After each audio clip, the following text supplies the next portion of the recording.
മഹാരാഷ്ട്രയിൽ ലോണാവാലയിലേക്ക് ഒന്ന് പോകുന്നു. ലോണാവാലയിലെ ബുഷി അണക്കെട്ടിൽ ഒഴുക്കിൽപ്പെട്ട 4 പേരുടെ മൃതദേഹം കണ്ടെത്തി. ഒരാൾക്കായുള്ള തെരച്ചിൽ ഇപ്പോഴും തുടരുകയാണ്.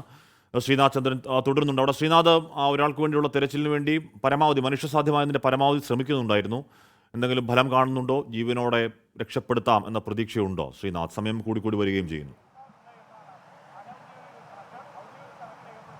ഹാഷ്മി, ഞാനിപ്പോൾ ഉള്ളത് ഇന്നലെ അപകടം നടന്ന മേഖലയിലാണ്. ഹാഷ്മി, കേൾക്കാം ശ്രീനാഥ് പറഞ്ഞോളൂ. ഹലോ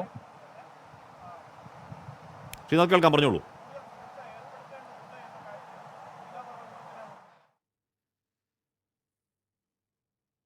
മേഖലയിലാണ്. ഇവിടെ ഈ പാറക്കെട്ടിലായിരുന്നു ഇന്നലെ നമ്മൾ ദൃശ്യങ്ങൾ കണ്ടതുപോലെ ഒരു കുടുംബം ഒന്നാകെ കെട്ടിപ്പിടിച്ച് ജീവന് വേണ്ടി എങ്ങനെയെങ്കിലും രക്ഷപ്പെടാൻ എന്തെങ്കിലും വഴി നോക്കി വാവിട്ട് കരഞ്ഞുകൊണ്ടിരുന്ന സ്ഥലമാണ്. ഇന്നലെ ഒരുപക്ഷെ ഇവർ വെള്ളത്തിലേക്ക് ഇറങ്ങിയ സമയത്ത് ഏതാണ്ട് ഇത്രയേ വെള്ളം കാണുമായിരിക്കും, അല്ലെങ്കിൽ ഇതിലും കുറവാവാനേ സാധ്യതയുള്ളൂ. പക്ഷെ പിന്നീട് ഇന്നലെ കണ്ട ദൃശ്യങ്ങളിൽ ഇതായിരുന്നില്ല.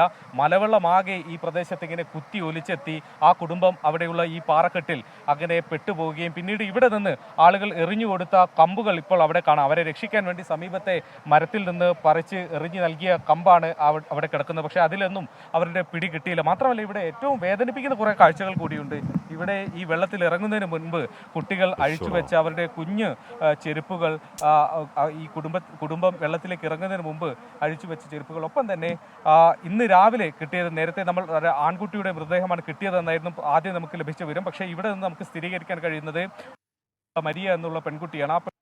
വെള്ളത്തിലേക്ക് ഇറങ്ങുന്നതിന് മുമ്പ് അഴിച്ചു വെച്ച വസ്ത്രം, ഒരു പാൻറ് അവിടെ കാണാൻ വേണ്ടി കഴിയുന്നുണ്ട്. അങ്ങനെ വളരെ വേദനാജനകമായ കാഴ്ചകളാണ്. അങ്ങനെയെങ്കിൽ ഇനി നമുക്ക് കിട്ടാനുള്ളത് അദ്നാൻ അൻസാരി എന്ന 4 വയസ്സുകാരനാണ്. നേരത്തെ നമ്മൾ നിന്ന സ്ഥലത്താണ് ഇപ്പോൾ പ്രധാനമായും തിരച്ചിൽ നടത്തുന്നത്. കാരണം അവിടെ വെച്ചാണ് രാവിലെ ഇന്ന് ഒരു മൃതദേഹം കിട്ടിയത്. ആ മേഖലയിലാണ്. അവിടെ തന്നെ ഈ അദ്നാനും ഉണ്ടാകാനുള്ള സാധ്യതയുണ്ട് എന്നതാണ് മനസ്സിലാക്കുന്നത്. ആ തരത്തിലാണ് നേവിയും മറ്റ് ഇവിടെയുള്ള പ്രാദേശികമായ സുരക്ഷാ സംഘങ്ങളും റെസ്ക്യൂ ഓപ്പറേഷൻ ടീമുകളും മറ്റും തെരച്ചിൽ നടത്തിക്കൊണ്ടിരിക്കുന്നത്. ഹാഷ്മി, ശ്രീനാഥ് ചന്ദ്രനാണ്. ശ്രീനാഥ് അവിടെ നിൽക്കുമ്പോൾ സൂക്ഷിച്ച് നിൽക്കുക. ശ്രീനാഥ് ചന്ദ്രനാണ് അവിടെ ലോണാവാലയിൽ ഇന്നലെ അപകടമുണ്ടായ സ്ഥലത്ത് നിൽക്കുമായിരുന്നു.